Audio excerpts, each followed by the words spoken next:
Uh, yeah, well, I do. Yeah, I think Laurent is probably being too nice in that sense. But at the end of the day, I think what is very good is that we just approach it as a proper team effort. You know, we always just try to look into the details. We try to understand what our weaknesses were. And yeah, since a few races, it definitely picked up a lot. And maybe now it was not as good as last race weekend.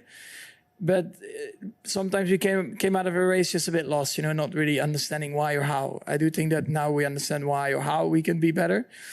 And yeah, by asking the right questions, including Laurent, you know, being involved in that, it's just working well. Did you know that Max Verstappen finished the Singapore Grand Prix with a mixture of frustration and resignation, despite having put in one of his best performances of the year? What seemed like a mere second place masked a much more tense story within Red Bull, a story that reveals the exhaustion and internal pressure the team is experiencing. Before we continue, tell me in the comments, do you think Verstappen is starting to lose patience with Red Bull?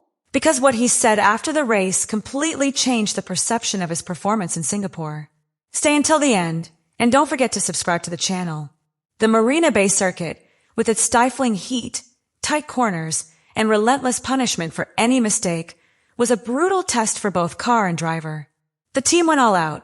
Red Bull brought to Marina Bay an upgrade package specifically designed to combat its historical weaknesses on high downforce tracks.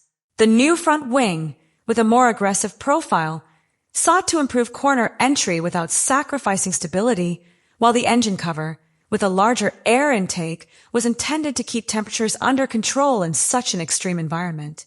It was a calculated risk, an ambitious move that showed how far the team was willing to push the limits to continue competing at the highest level. From free practice onwards, the sensations were promising. The car seemed more balanced, with a more predictable response in slow corners and improved performance in areas that suffered the most degradation the previous year. Verstappen, meticulous as ever, worked lap after lap, fine-tuning the setup to keep the car within its optimal operating window. Every change in pressure, every adjustment to the car's height, every minimal variation in aerodynamics was part of a plan of surgical precision. The goal was clear, to maximize the potential of the new package without losing consistency in race pace. But behind the technical optimism, there was pressure. Red Bull wasn't just competing against Mercedes and McLaren, it was competing against its own standards. Expectations were sky high, and any result short of a win could be perceived as a failure. Qualifying in Singapore was a true emotional roller coaster for Verstappen. After a weekend in which Red Bull had shown clear signs of recovery, Q3 presented itself as the perfect moment to confirm that progress. The RB21 felt fast, precise, and stable, and Max knew it. In the opening laps, he sent a warning to everyone. He was in full attack mode. He took each corner with surgical aggression, brushing the walls, looking for that tenth that could mean pole. Everything indicated that he was about to put in a perfect lap, one of those that define the class of champions. But then, the unexpected happened. On the final attempt at a fast lap, with the timers green and the clock ticking in his favor, the McLaren of Lando Norris appeared right in front, slowly crossing the ideal trajectory. Verstappen, visibly frustrated, had to ease off. That tiny distraction, those couple of miscalculated meters, ruined the lap that could have changed the outcome of the weekend. The Dutchman was quick to express his displeasure over the radio, and upon entering the pits, he gave an ironic gesture, a thumbs up, that reflected a mixture of anger and helplessness. From that qualifying session onward, Sunday's race would no longer be a simple opportunity for redemption. It would become a mental struggle, a test of endurance between the frustration of Saturday and the need to remain calm under the extreme pressure of the most demanding circuit on the calendar. Sunday night at Marina Bay began with palpable tension. The humidity was stifling, the air thick, and the spotlights illuminated an asphalt that looked more like a trap than a track.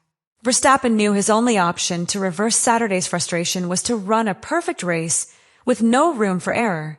Red Bull had opted for a risky strategy, starting on soft tires from the dirty side of the grid, a decision aimed at gaining ground in the opening corners. But that plan went awry in just a few meters. The lack of initial traction and constant sliding made it clear that this gamble would not yield the expected results. From the opening laps, the radio message was clear. The car was difficult to control. Verstappen complained of a lack of grip under braking, unbalanced corner entry, and unpredictable gearshift response. Problems with downshifts directly affected the RB21 stability, especially in the slower sections of the track. On a circuit where every corner demands millimetric precision, any irregularity in power delivery or braking becomes a nightmare. The world champion was fighting more against the car than against his rivals. Even so, his adaptability was once again evident. While other drivers suffered with pace and degradation, Verstappen managed to keep the car within the operating window, managing the situation with the cool head that characterizes the greats. His communication with Gianpiero Lambiase was constant, detailing every sensation, every change in tire temperature, every minimal loss of grip. The goal was no longer to attack, but to survive, to conserve enough time to make it to the tire change without compromising the result. "We're just trying to get to the end of the stint," he said over the radio, reflecting a resigned but realistic tone. The key moment came with the change to hard tires. Red Bull knew this would be the only opportunity to recover positions through consistency and clean pace. Verstappen adjusted his style, softened his entries, reduced risk, and prioritized stability over aggression. Even so, the car's limitations were evident. Degradation remained a chronic problem, and on a circuit like Singapore, traffic made any risky maneuvers impossible. "Even with pace, you can't pass here unless something crazy happens," he would later say, summing up the helplessness he felt throughout the night. What was admirable was how, despite everything, he maintained a solid and consistent performance until the end. The Singapore weekend revealed more than Red Bull wanted to show. The RB21, with all its aerodynamic improvements and new setup, proved to be a fast car, but not infallible. The newly designed front wing offered improved corner entry and a more precise feel at the wheel, but at the same time revealed a weakness in the transition between slow and medium-speed corners, where the aerodynamic flow lost stability. It was a tangible improvement, yes, but still far from the perfect balance the team had promised. Verstappen noticed it from the first laps of the weekend. The car could generate more downforce, but at the cost of becoming more sensitive, more temperamental in extremely hot conditions. The cooling package also played a crucial role. The enlarged engine cover allowed the RB21 to better withstand the sweltering temperatures of Marina Bay, avoiding the heat spikes that had hampered its performance in previous years. However, that benefit came at an aerodynamic cost. The cooling gained slightly reduced efficiency on the straights, and on a circuit where every tenth counts, this compromise affected top speed and, consequently, Verstappen's ability to attack. Essentially, Red Bull had achieved a more resilient, but not necessarily more dominant car. Another critical point was tire management. Despite the technical adjustments, the RB21 continued to show a worrying trend. Degradation remained high in long stints. In the early stages, the soft tires overheated easily, forcing Max to reduce his pace to keep them within his thermal range. In the second stint, on the hard tires, the situation improved, but the loss of grip in the slower sections remained constant. For Verstappen, the reading was equally clear.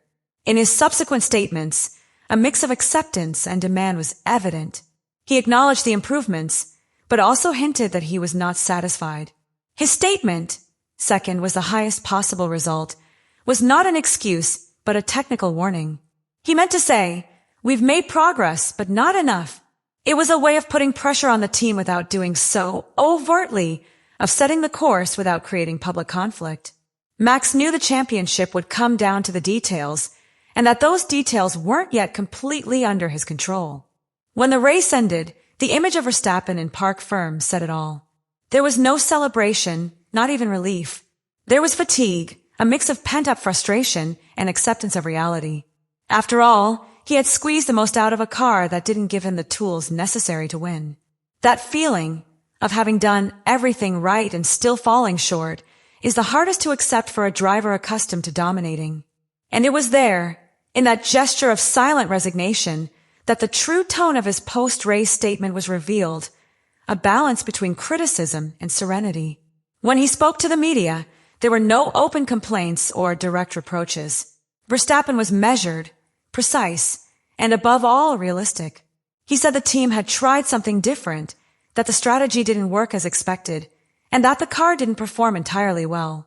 But behind every word was a larger message, the urgent need to understand why Red Bull failed to translate technical progress into concrete results. His phrase, "It was harder than I expected for many reasons," sounded more like an internal warning than a simple reflection. He was asking for answers, not excuses. Inside the garage, the mood after the race was one of reflection, not defeat. The engineers acknowledged that the degradation and handling issues were still present, albeit to a lesser extent than before. The difference is that now, these shortcomings aren't hidden with easy victories. The level of competition from Mercedes and McLaren forces Red Bull to approach perfection, and Singapore made it clear that the margin for error has been reduced to an extreme. Singapore became a reminder of what excellence means under pressure. It's not enough to have the best car or the most talented driver, both must work in complete synchronicity. The Singapore GP laid bare the two faces of the structure. On the one hand, the technical capacity of a team that continues to evolve despite the challenges of the regulations. On the other, the cracks that appear when perfection ceases to be constant. Verstappen, with his mix of frustration and realism, did nothing but put words to that duality. His second place was a solid result, but his speech afterward was more valuable than any trophy. Because what he conveyed was the need for immediate reaction, to redouble efforts, to prevent small failures from turning into structural problems that could cost him the championship.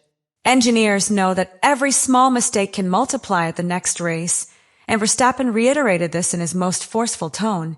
Demand is non-negotiable. Leave me your opinion in the comments. Do you think Verstappen still trusts Red Bull, or is his patience reaching its limit? Don't forget to subscribe to the channel.